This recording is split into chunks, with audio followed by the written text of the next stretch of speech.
Hello' everyone, আজি আমি পঢ়িম ক্লাছ 9 মেথছৰ চেপ্টাৰ 2ৰ এক্সাৰচাইজ 2.1। ঠিক আছে, আজি যিটো এক্সাৰচাইজ কৰিম ইয়াৰে মই বেছিক যিখিনি বস্তু জানিবলগীয়া কথা এই গোটাখিনি মই ইয়াৰ আগৰ ভিডিঅ'টোত ধুনীয়াকৈ বুজাই দিছোঁ। গতিকে তোমালোকে সেই ভিডিঅ'টো চাই পেলাই এই অনুশীলনীটো চাবা। ঠিক আছে, এতিয়া কুৱেশ্যন নম্বৰ 1ত কি কৈছে, তলৰ কোনকেইটা ৰাশি এটা চলকযুক্ত বহুপদ আৰু কোনকেইটা নহয়। ঠিক আছে, তোমাৰ উত্তৰৰ যুক্তি দিয়া। কুৱেশ্যন নম্বৰ 1ত দিয়া আছে 4x square minus 30x plus 7। 4x square minus 30x plus 7। ঠিক আছে, এতিয়া যদি চাওঁ সুধিছে যে তলৰ কোনকেইটা ৰাশি এটা চলকযুক্ত বহুপদ আৰু কোনকেইটা নহয়। এতিয়া চাবা, মই আগৰ ভিডিঅ'টোত কৈছিলোঁ যে এটা চলকযুক্ত বহুপদ কেতিয়া হ'ব, যেতিয়া এক্স ৱাই জেডৰ ভিতৰত যিকোনো এটা থাকে। ঠিক আছে, ইয়াত আমাৰ অকল কি আছে, এক্স আছে, গতিকে এইটো হ'ব আমাৰ এটা চলকযুক্ত বহুপদ।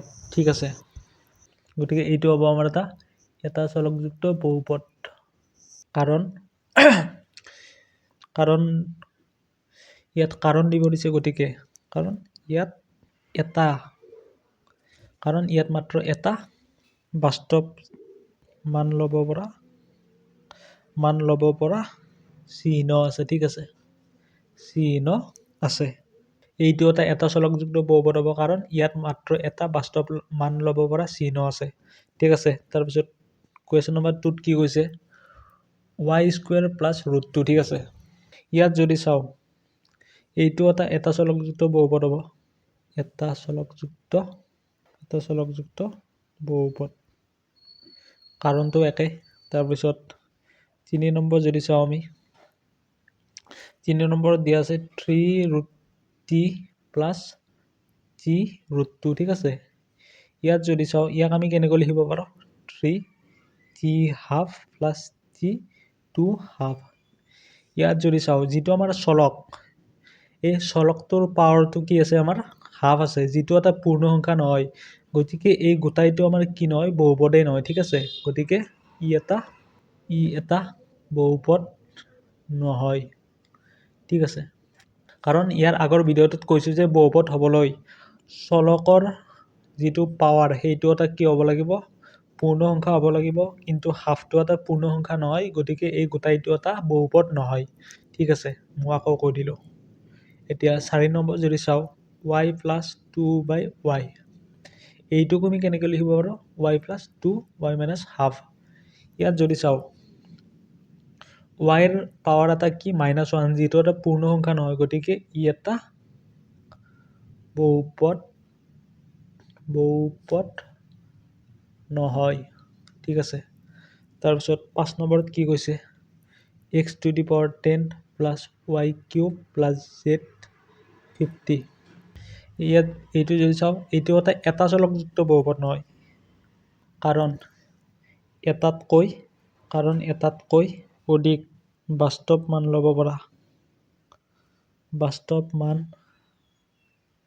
ল'ব পৰা চিহ্ন আছে।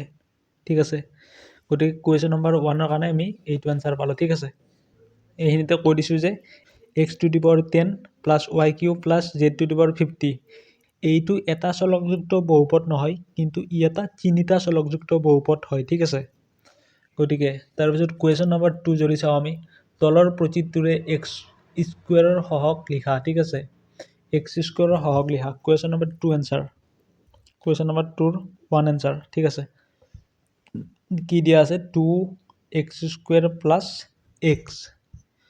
এতিয়া সহগ মানে কি হয়, এক্সৰ লগত যিটো আমাৰ সংখ্যা পূৰণ হৈ থাকে তাক আমি সহগ বুলি কওঁ। ইয়াত সুধিছে x² সহগ কি, অৰ্থাৎ x² লগত আমাৰ কি পূৰণ হৈছে। ইয়াত চাবা x² লগত একো নাই, মানে ইয়াত এটা 1 পূৰণ হৈছে। গতিকে x² সহগ 1। ঠিক আছে, তাৰপিছত 2 নম্বৰ যদি চাওঁ আমি 2x² প্লাছ x³ ঠিক আছে, ইয়াত যদি চাওঁ x² লগত একো নাই, মানে 1 এটা পূৰণ হৈছে, কিন্তু তাৰ আগত এটা মাইনাছ চিন আছে। গতিকে x²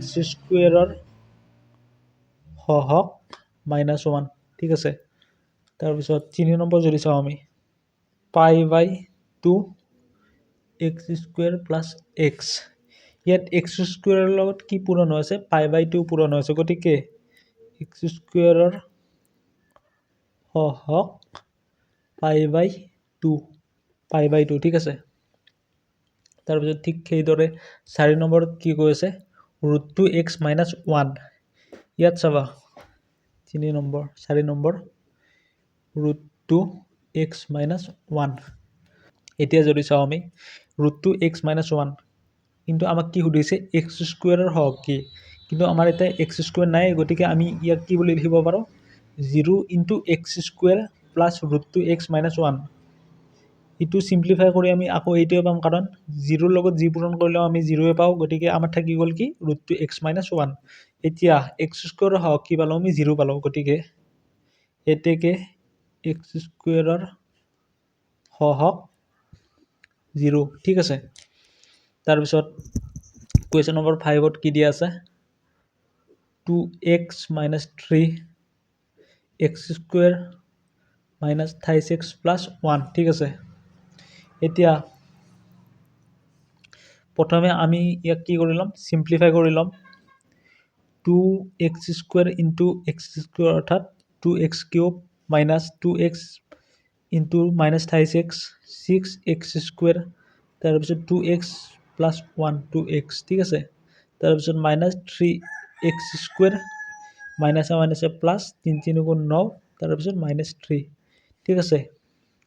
ইয়াক যদি আমি চিম্প্লিফাই কৰোঁ আৰু 2x³ -6x² -3x² অৰ্থাৎ 9x² হ'ল ঠিক আছে। এইটো হ'ল আমাৰ 9x², তাৰপিছত 9x plus 2x 11x - 3।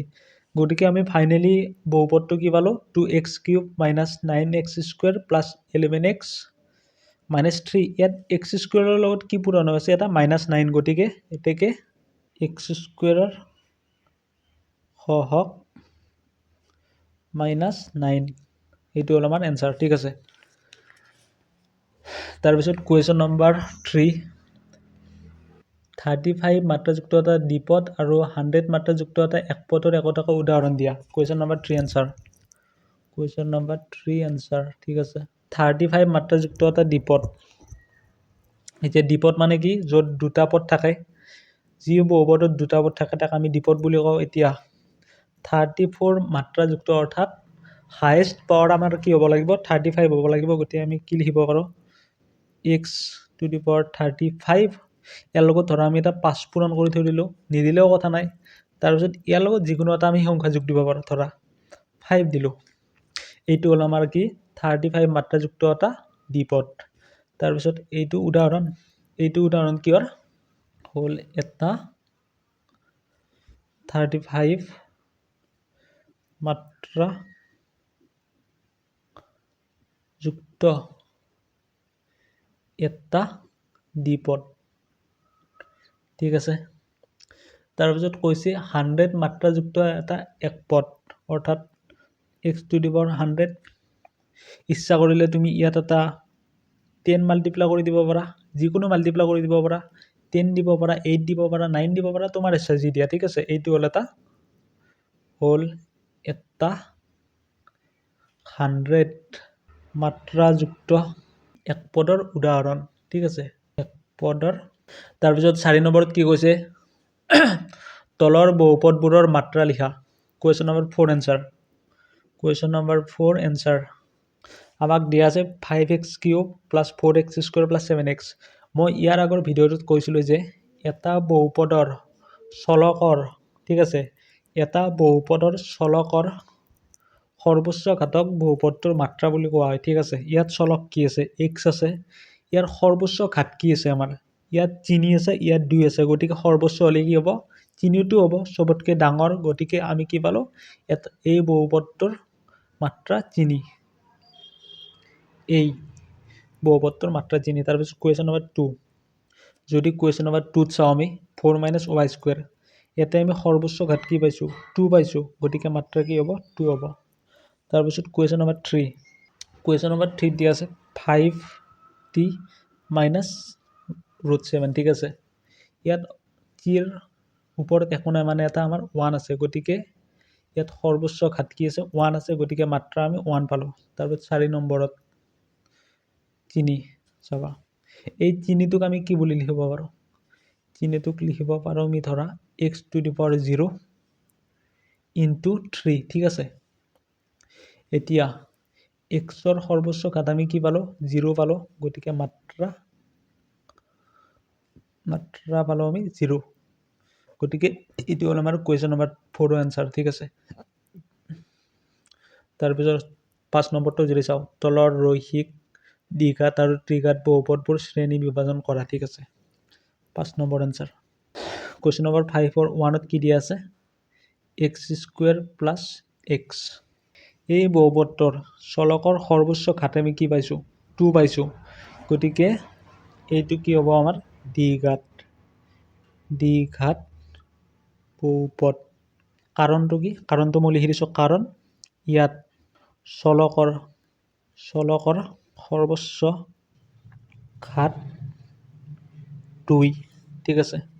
Question number 2টো যদি চাওঁ, x - x³ এইটো কি হ'ব? ইয়াত চলকৰ সৰ্বোচ্চ ঘাত কি পাইছোঁ আমি? 3 পাইছোঁ, গতিকে এইটো এটা কি হ'ব? ত্ৰিঘাত বহুপদ, ঠিক আছে। কাৰণ চলকৰ সৰ্বোচ্চ ঘাত 3। এতিয়া কুৱেশ্যন নম্বৰ 3টো যদি চাওঁ, y + y² + 4। ইয়াত এইটো কি হ'ব? ইয়াত সৰ্বোচ্চ ঘাত আমি কি পাইছোঁ? 2 পাইছোঁ, গতিকে এইটো কি হ'ব? এটা দ্বিঘাত বহুপদ, ঠিক আছে। কাৰণ সৰ্বোচ্চ ঘাত কি হয়? চলকৰ সৰ্বোচ্চ ঘাত 2, কাৰণ চলকৰ সৰ্বোচ্চ ঘাত 2। তাৰপিছত 4 নম্বৰত আমাক দিয়া আছে 1 + x। এইটো কি হ'ব? আমাৰ ৰৈখিক বহুপদ হ'ব, কাৰণ চাবা, কাৰণ চলকৰ সৰ্বোচ্চ ঘাত কি হয়? 1, গতিকে এইটো হ'ল এনচাৰ, ঠিক আছে। তাৰপিছত কুৱেশ্যন নম্বৰ 5 যদি চাওঁ আমি, এইটো হ'ব আমাৰ এটা ৰৈখিক বহুপদ, কাৰণ এই বহুপদটোত আমাৰ অকল এটাই পদ আছে আৰু ইয়াত চিৰ সৰ্বোচ্চ ঘাত কি আছে? 1 আছে, গতিকে চলকৰ সৰ্বোচ্চ ঘাত 1, ঠিক আছে। তাৰপিছত 6 নম্বৰটো যদি চাওঁ আমি, r², এইটো কি হ'ব? আমাৰ দ্বিঘাত বহুপদ, কাৰণ চলকৰ সৰ্বোচ্চ ঘাত 2। কাৰণ চাবা, এই যিটো বহুপদ r², ইয়াত আমাৰ অকল এটাই পদ আছে, ঠিক আছে, আৰু ইয়াত চলকৰ সৰ্বোচ্চ ঘাত কি আছে? 2 আছে, গতিকে ই কি হ'ব? আমাৰ এটা দ্বিঘাত বহুপদ হ'ব, ঠিক আছে। তাৰপিছত 7 নম্বৰত কি আছে? 7x³ এই বহুপদটোতো আমাৰ অকল এটাই পদ আছে আৰু ইয়াত এক্সৰ সৰ্বোচ্চ ঘাত কি আছে? আমাৰ 3, গতিকে এইটো হ'ব আমাৰ ত্ৰিঘাত বহুপদ। মই কমা দি থৈ গৈছোঁ, ঠিক আছে, কাৰণ চলকৰ সৰ্বোচ্চ ঘাত 3, গতিকে এইটো হ'ল আমাৰ এনচাৰ।